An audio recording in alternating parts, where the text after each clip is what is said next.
Olá, bom dia a todos. Eu sou a Gabriela Rodrigues. Eu sou a Ariadne Bernache. Eu sou a Ana Vitória. Eu sou a Nicole Ferreira. Eu sou a Júlia Monteiro. Eu sou a Gabriela Moraes. Eu sou a Gleice Juliana. E nós vamos iniciar esse podcast falando sobre a guerra entre a Ucrânia e a Rússia e quais os impactos para a economia do Brasil. Nós trouxemos como convidado o professor Chico, que vai falar um pouco sobre a guerra e seus impactos. Bom, sabemos que o conflito entre os países teve início em 2014, quando o governo russo reivindicava a anexação da península da Crimeia, então território ucraniano.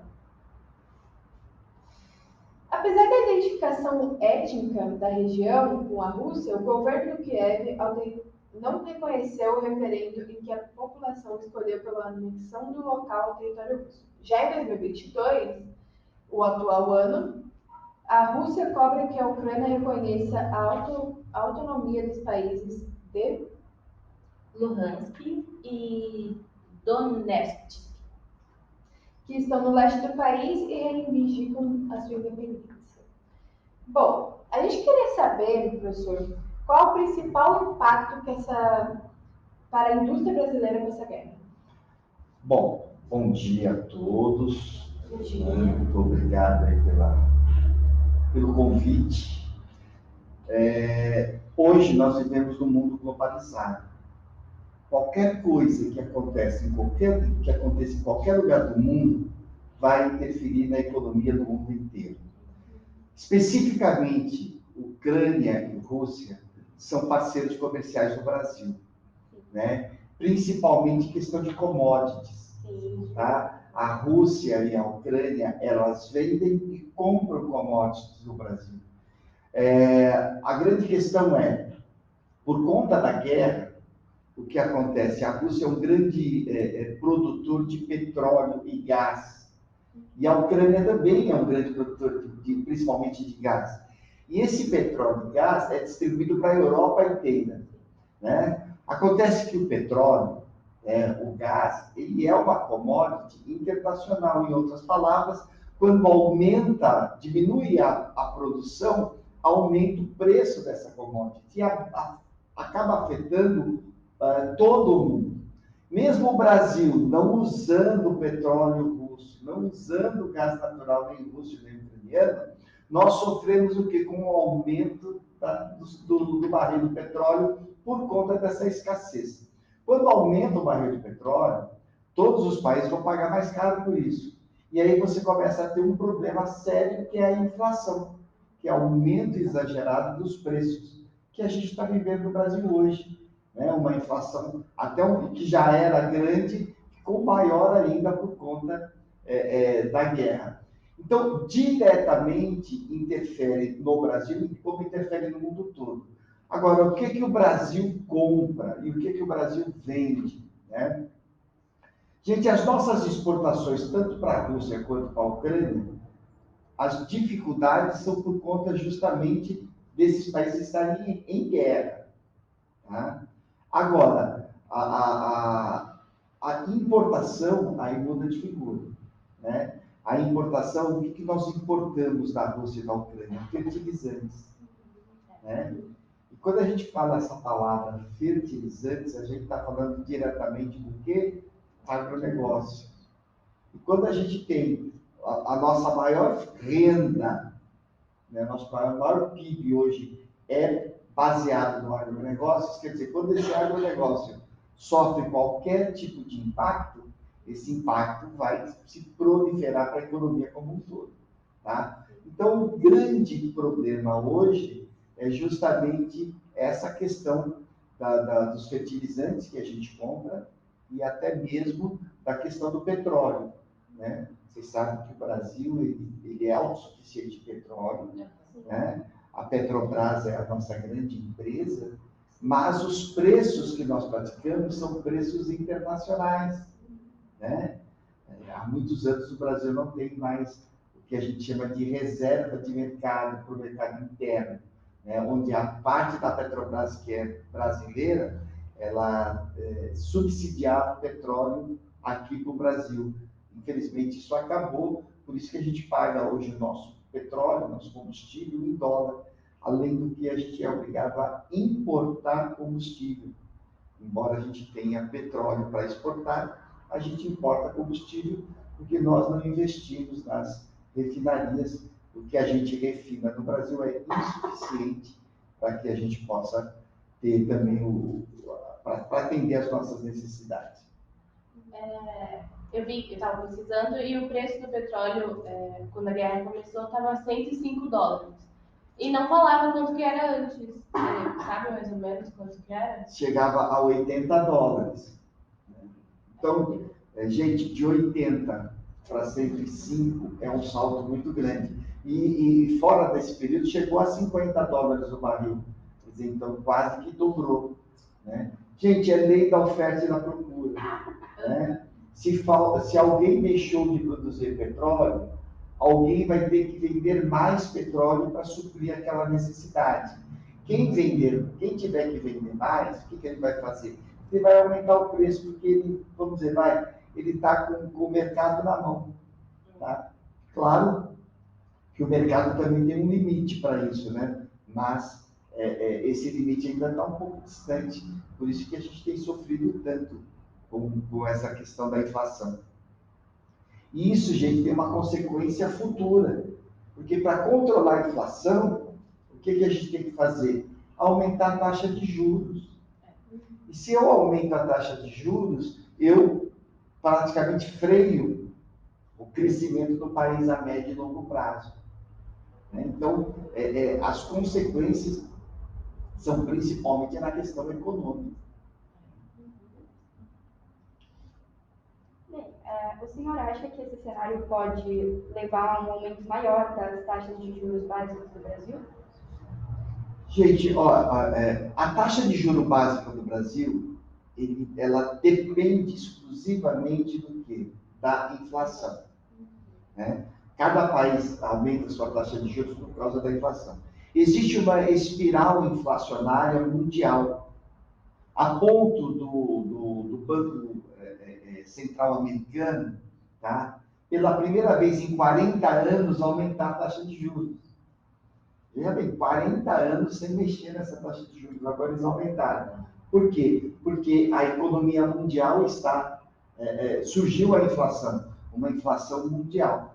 Né? E a inflação, gente, é o pior cenário, principalmente para os mais pobres.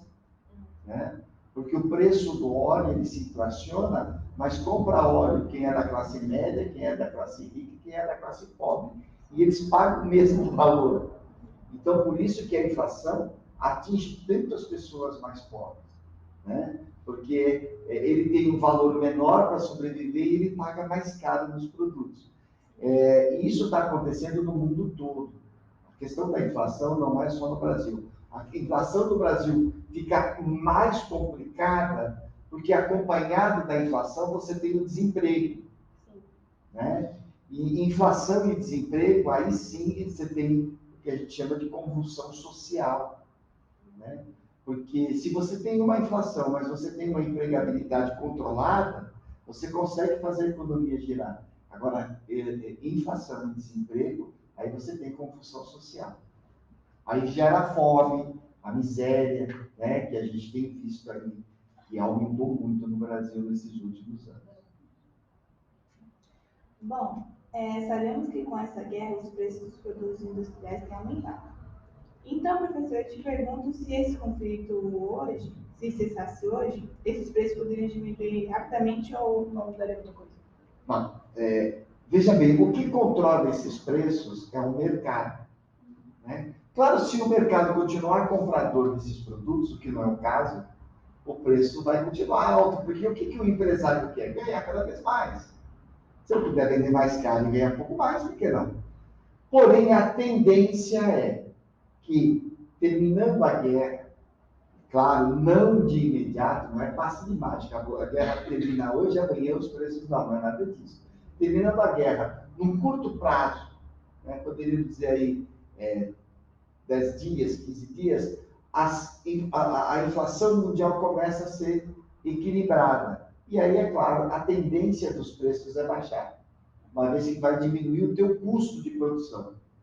Imagina se o petróleo volta aí a um patamar de $80, hoje está $100. se ele volta a 100, 90 dólares. Se baixa um patamar de 80, 60, 70 dólares o barril, aí você já começa a ter o quê?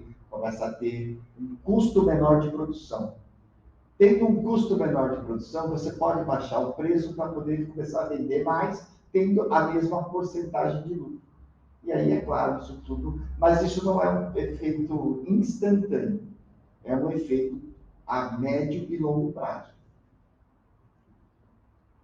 Então, como sabemos, a Rússia é o segundo maior exportador de petróleo do mundo e maior exportador de gás.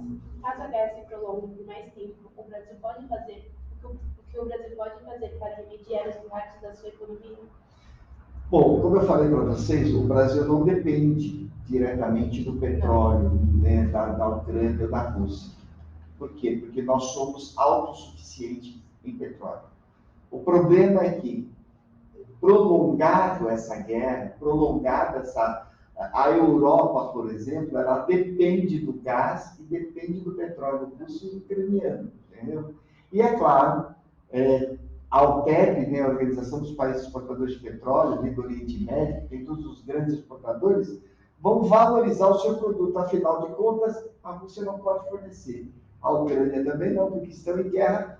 A Europa vai ter que comprar de algum lugar, né? Poderia comprar, inclusive, do Brasil. O Brasil tem petróleo suficiente que pudesse ser vendido, né? O grande problema é que até o Brasil ele vai fazer o quê? Ele vai praticar um preço maior, porque está escasso, está difícil. E é claro, isso vai gerar o quê? Inflação. Gente, não resta dúvida, a definição de inflação é quando você tem um produto acima do seu valor justo, né? Ocasionado justamente pela escassez do valor do produto por conta da oferta e da procura. Então, você vai ter o quê? Você vai ter um problema de inflação. Entra dólares na nossa economia, né, no nosso PNB, entra dólares no nosso PNB, no nosso PIB, né, vai entrar dólares, porque a gente vai estar vendendo mais. Porém, né, a inflação também começa a ficar alta. Então, professor, com a pandemia, o Brasil se deparou com problemas dos respiradores, que não fabricava e que tinham que ser importados. Com a guerra na Ucrânia, o Brasil se deparou com problemas da importação dos fertilizantes, produzido pela Rússia. Então, na sua opinião, o Brasil possui uma visão estratégica? A visão estratégica até existe, o que não existe é política, né? Uma política econômica, uma política de produção mais consistente. O Brasil precisou importar respiradores porque a gente não investe em pesquisa, não investe em alta tecnologia, né? Os nossos investimentos na educação, por exemplo, eles não abarcam essas áreas que deveriam abarcar, né? A primeira coisa que o governo tem tirado recursos é da pesquisa, é da ciência e tecnologia. E é claro, né, gente, se você não produz, você vai ter que comprar de quem produz. Aí você acaba ficando na mão desses países, né? Porque eles produzem a tecnologia, eles têm investimentos altos na pesquisa, né? Coisa que a gente não tem, e é claro, eles chegam a resultados positivos muito antes da gente, né? No final, quer dizer, nós somos obrigados a comprar muitas vezes vacina, equipamentos, que nós não produzimos. Agora tem essa nova vacina, né, a polivalente da Covid, o mundo todo já está usando. A gente precisa comprar da Pfizer. Por quê? Porque não há investimento, né, na área de... Mesmo a gente tendo passado por tudo que passamos, mesmo a gente tendo a Fiocruz, a gente tendo o Instituto Butantan, como grandes empresas produtoras de vacina, a gente precisa comprar tecnologia de fora. Por quê? Apesar de eles conseguirem fazer qualquer vacina, a gente ainda tem que comprar tecnologia de fora, porque a gente não tem um bom setor de pesquisa.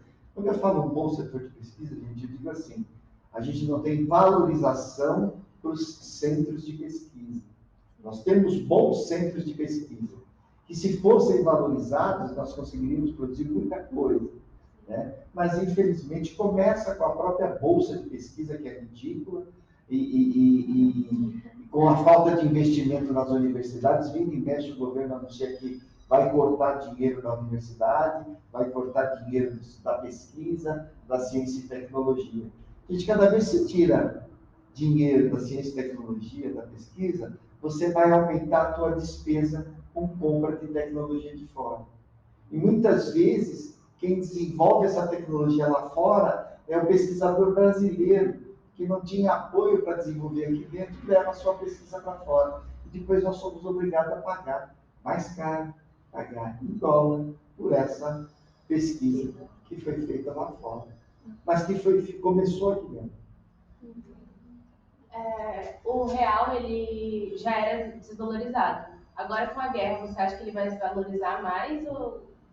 Gente, a única forma de você manter um superávit primário, que é o que? Exportar mais do que importar, tá? Só tem dois caminhos. Ou você exporta muito mais, tá? Ou você exporta muito e desvaloriza a sua moeda. E quando você vende em dólar. Quando você compra, você também compra em dólar. Só que nós vendemos o quê? Commodities, principalmente commodities agrícolas e minerais, que tem baixo valor agregado. Que tipo de produto a gente compra de fora? Produtos de alta tecnologia, que custam caro. Então, para você equilibrar e ter um lucro na balança comercial, ter uma balança comercial positiva, tá? Você vai ter que fazer o quê? Você vai ter que desvalorizar a sua moeda, né? Eu acredito que a gente vai continuar tendo o real desvalorizado. Porém, eu acredito, dependendo da política econômica que a gente for usar agora a partir do próximo governo, tá? A gente pode até ter um equilíbrio maior por uma questão muito simples. A tendência agora é a economia voltada para o social, ou seja, a geração de emprego, geração de renda. E isso, gente, começa a fazer com que a economia comece a funcionar. A gente chama de girar a roda da economia, né? Então, a esperança é essa.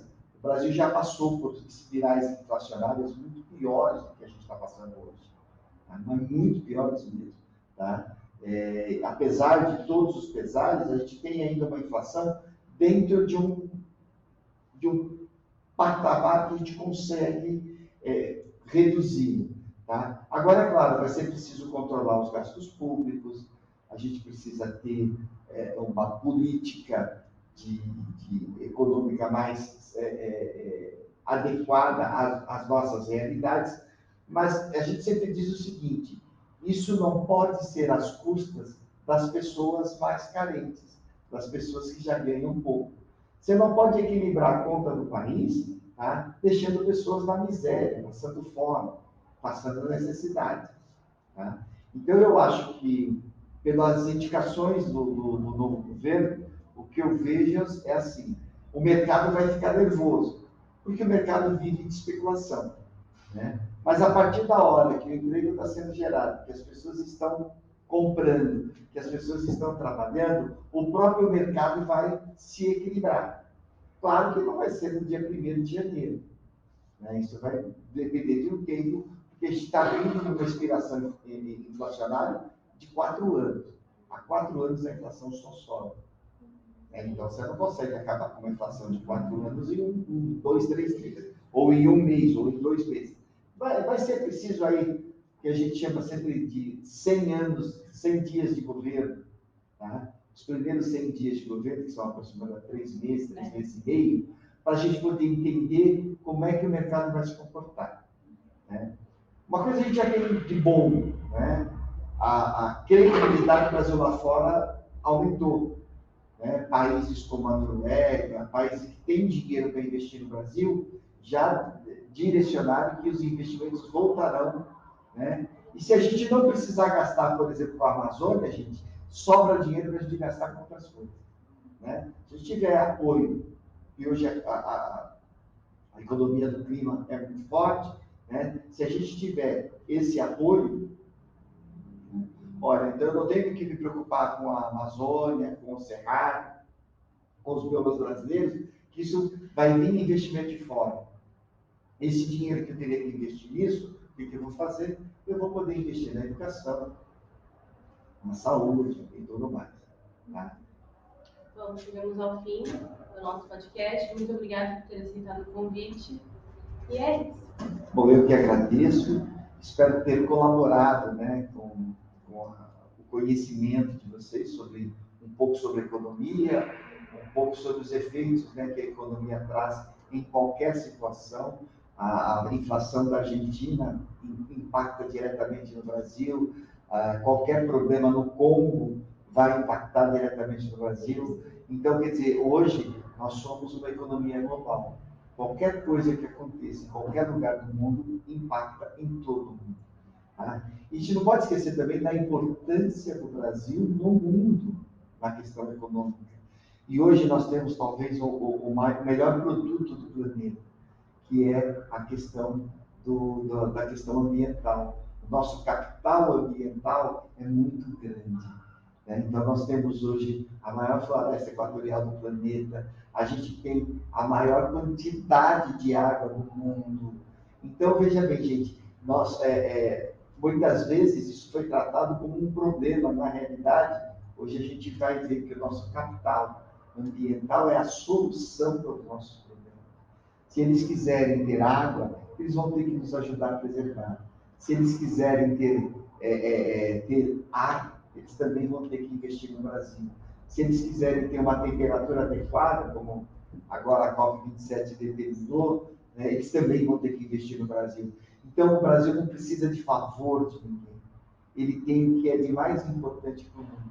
A gente tem que transformar esse nosso produto, que é o produto ambiental, que é aquele produto da preservação, que só nós conseguimos ter isso hoje, tá? Que isso seja o de maior valor agregado. Que custe mais caro que petróleo, custe mais caro do que ferro, do que alumínio, do que todos os outros minérios. É isso que a gente tem que começar a pensar. Nós temos um produto que o mundo todo precisa. Não é que ele quer, tá, gente? Ele precisa. Senão eles vão morrer de frio ou de calor, de fome ou de sede. Então, a gente tem que usar esse capital que a gente tem, esse capital ecológico, para movimentar o mercado a nosso favor. Já que eles movimentaram durante os 200 anos de existência do petróleo, a favor deles, agora é a nossa vez. Tá bom? Muito obrigado e espero que a gente possa retomar esses assuntos aí em outras oportunidades. Tchau, tchau. Tchau. Vamos desligar.